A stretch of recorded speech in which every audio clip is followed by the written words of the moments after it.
जय हिंद। नमस्कार साथियों, कैसे हैं आप सभी लोग। उम्मीद करते हैं कि आप सभी लोग अच्छे होंगे और आप सभी लोगों की तैयारी जो है साथियों बिल्कुल ही अच्छी तरीके से चल रही होगी। तो साथियों, आज के इस क्लास में हम सभी लोग जो है हरियाणा ग्रुप डी एग्जाम 2026 के लिए जो है प्रीवियस ईयर के टॉप मोस्ट इंपोर्टेंट क्वेश्चन को देखेंगे, जो कि साथियों आपके हरियाणा ग्रुप डी के एग्जाम के लिए काफी ही इंपोर्टेंट है। तो आप जो इस क्लास को बिल्कुल अच्छी तरीके से लास्ट तक देखिएगा और इस क्लास में दिए जाने वाले इन सभी क्वेश्चनों को आप अच्छी तरीके से जरूर याद कर लीजिएगा, जिससे कि आप जो अपने एग्जाम में सभी क्वेश्चन को आसानी तरीके से बना पाएंगे। तो चलिए क्लास को स्टार्ट करते हैं और देखिएगा साथियों क्वेश्चन जो है क्या पूछे गए। साथियों, यहाँ पे पहला नंबर क्वेश्चन है कि हरियाणा के किस जिले में प्रसिद्ध बू अली शाह कलंदर की दरगाह जो है स्थित है। चलिए बताएंगे। ये सभी क्वेश्चन साथियों काफी इंपोर्टेंट और चुनिंदे क्वेश्चन है, जो आपके एग्जाम में 100% यहाँ से क्वेश्चन आपको पूछे जाएंगे। तो आप अच्छे से इन सभी क्वेश्चनों को याद कर लीजिएगा और बताएंगे आप यहाँ पे हरियाणा के किस जिले में प्रसिद्ध बू अली शाह कलंदर की दरगाह स्थित है। तो ये स्थित है पानीपत में। ऑप्शन ए हो जाएंगे सही जवाब, पानीपत में स्थित है।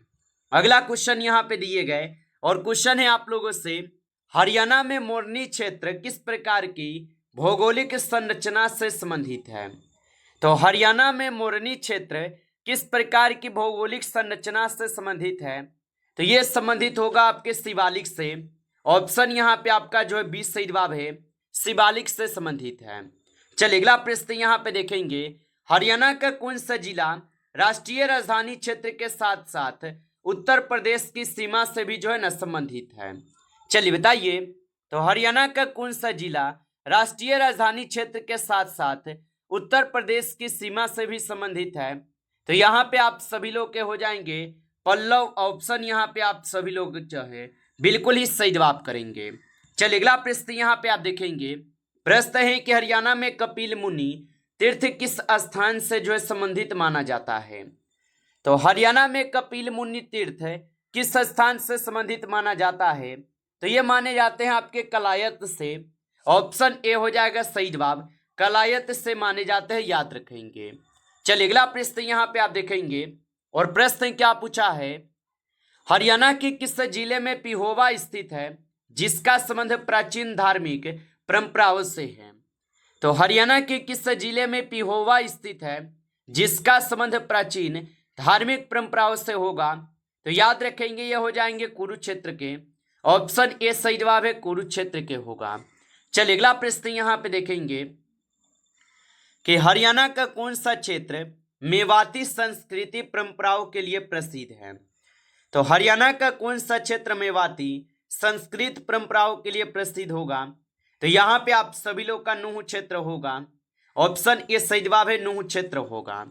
चलिए अगला प्रश्न यहाँ पे आप देखेंगे और प्रश्न है आपसे कि अंबाला नाम की उत्पत्ति के संबंध में किस ऐतिहासिक परंपरा का उल्लेख जो है मिलता है। तो अंबाला नाम की उत्पत्ति के संबंध में किस ऐतिहासिक परंपराओं का उल्लेख मिलता है। तो ये मिलते हैं आपके किसका, तो अंबा नामक राजपूत रानी का। ऑप्शन ए जो है सही जवाब है, याद रखेंगे। चलिए अगला प्रश्न यहाँ पे दिए गए 8 क्वेश्चन, हरियाणा के किस शहर का संबंध है प्रसिद्ध लक्ष्मी नारायण मंदिर से है। तो हरियाणा के किस शहर का संबंध प्रसिद्ध लक्ष्मी नारायण मंदिर से होगा। तो इनका संबंध आपके कुरुक्षेत्र से हो जाएगा। ऑप्शन ए सही जवाब है, कुरुक्षेत्र से होगा। चलिए अगला प्रश्न यहाँ पे देखेंगे, हरियाणा में हड़प्पा सभ्यता के सबसे बड़ा विस्तृत स्थलों में से एक कौन सा है। तो हरियाणा में हड़प्पा सभ्यता का सबसे विस्तृत स्थलों में से एक कौन सा है। तो यहाँ पे आपके राखी गढ़ी होगा। ऑप्शन ए करेंगे सही जवाब, राखी गढ़ी है। चलिए अगला प्रश्न देखेंगे, कुरुक्षेत्र नाम मुख्यतः किस प्राचीन परंपराओं से संबंधित है। तो कुरुक्षेत्र नाम मुख्यतः किस प्राचीन परंपराओं से संबंधित है। तो ये आपके कुरु वंश से हो जाएगा। ऑप्शन ए सही जवाब है, कुरु वंश से होगा। चलिए अगला प्रश्न यहाँ पे देखेंगे और प्रश्न है आप लोगों से यहाँ पे 11th क्वेश्चन, हरियाणा में तिलियार झील किस जिले में जो है स्थित है। तो याद रखेंगे हरियाणा में तिलियार झील किस जिले में स्थित है। तो ये स्थित होगा रोहतक में। ऑप्शन ए सही जवाब है रोहतक में होगा। चलिए अगला प्रश्न यहाँ पे देखेंगे और यहाँ पे प्रश्न है आपसे, हरियाणा का कौन सा जिला चौटाला परिवार के राजनीतिक प्रभाव वाले क्षेत्रों के रूप में जाना जाता है?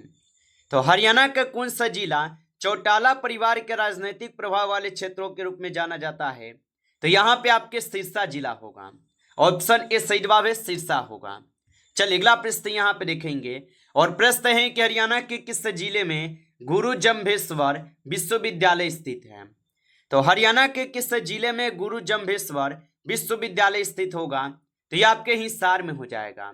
ऑप्शन ए सही जवाब है हिसार में होगा।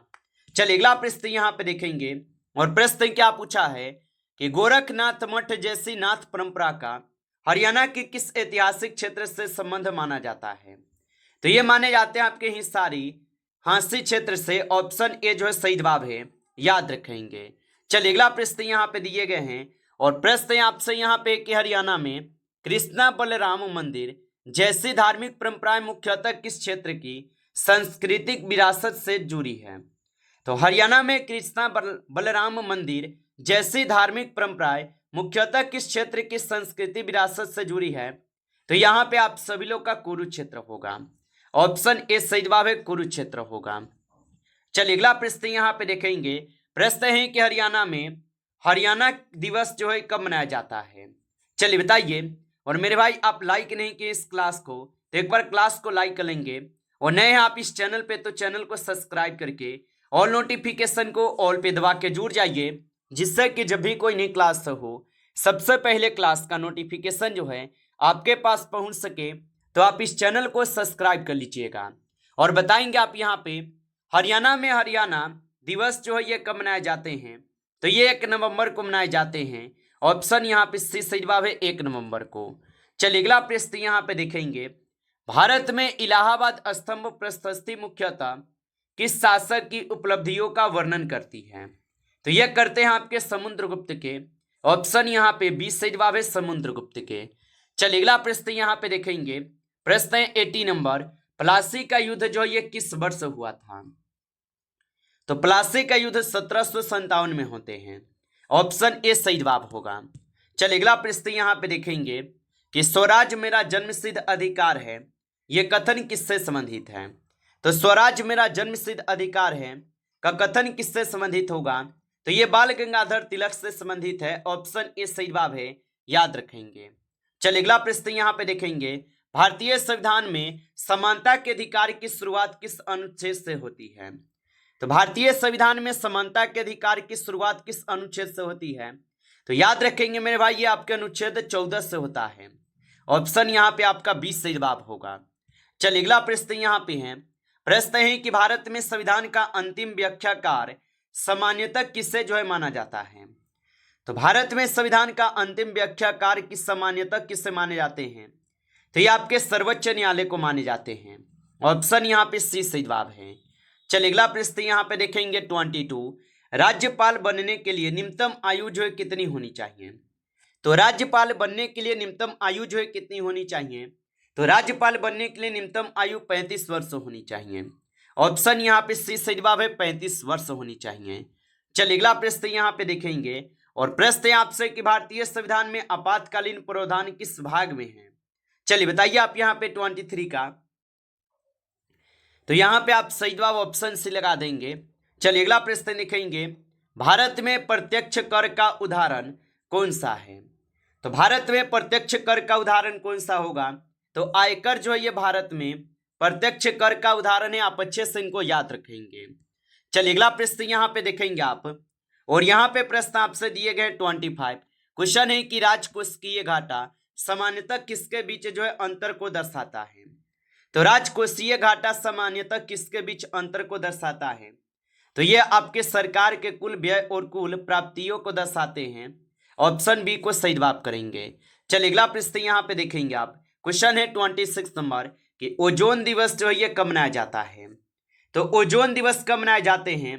तो ओजोन दिवस जो ये 16 सितंबर को मनाए जाते हैं। ऑप्शन यहाँ पे 20 सही जवाब है 16 सितंबर को। चलिए अगला प्रश्न देखेंगे आप। प्रश्न है कि जैव आवर्धन का संबंध जो है ना ये किससे है? तो जैव आवर्धन का संबंध किससे हो जाएगा? तो ये हो जाएंगे आपके खाद्य श्रृंखलाओं में विषैले पदार्थों की सांद्रता बढ़ाना से। ऑप्शन ए जो है सही जवाब होगा। चलिए अगला प्रश्न यहाँ पे देखेंगे, मानव शरीर में थायरॉक्सिन हार्मोन के निर्माण के लिए कौन सा तत्व जो है आवश्यक है? तो मानव शरीर में थायरॉक्सिन हार्मोन के निर्माण के लिए कौन सा तत्व आवश्यक है? तो यहाँ पे आपके आयोडीन आवश्यक होगा। ऑप्शन यहाँ पे बी सही जवाब है, आयोडीन होगा। चलिए अगला प्रश्न यहाँ पे देखेंगे और प्रश्न है कि लसिका मुख्यतः जो ये किससे संबंधित है? तो लसिका जो ये मुख्यतः किससे संबंधित होगा? तो लसिका जो है ये प्रतिरक्षा एवं द्रव्य संतुलन से होगा। ऑप्शन यहाँ पे आपका बी सही जवाब है। चलिए अगला प्रश्न यहाँ पे देखेंगे कि पास्कल किस भौतिक राशि की जो है ना एसआई इकाई है? तो पास्कल किस भौतिक राशि की एसआई इकाई है? तो ये आपके दाब के हो जाएंगे। ऑप्शन यहाँ पे आपका बी सही जवाब है, दाब के होगा। चलिए अगला प्रश्न यहाँ पे है, प्रश्न है कि गजानन में कौन सा समास है? तो गजानन में जो है यहाँ पे बहुब्रीहि समास होगा। ऑप्शन यहाँ पे सी सही जवाब है, बहुब्रीहि समास। चलिए अगला प्रश्न यहाँ पे आपसे 33 क्वेश्चन है कि विद्यालय शब्द का सही जो है संधि विच्छेद क्या है? तो विद्यालय शब्द का सही संधि विच्छेद होता है विद्या जोड़ आलय। ऑप्शन यहाँ पे आपका जो है 20 सही जवाब है, विद्या जोड़ आलय होगा। चलिए अगला प्रश्न यहाँ पे देखेंगे 34 कि अत्याचार शब्द में उपसर्ग कौन सा है? तो अत्याचार शब्द में उपसर्ग कौन सा होगा? तो अत्याचार में आपके अति जो है ये आप सभी लोग का उपसर्ग है। ऑप्शन ए सही जवाब है। चलिए अगला प्रश्न यहाँ पे देखेंगे कि जिसका वर्णन न किया जा सके उसके लिए जो है ना सही शब्द है।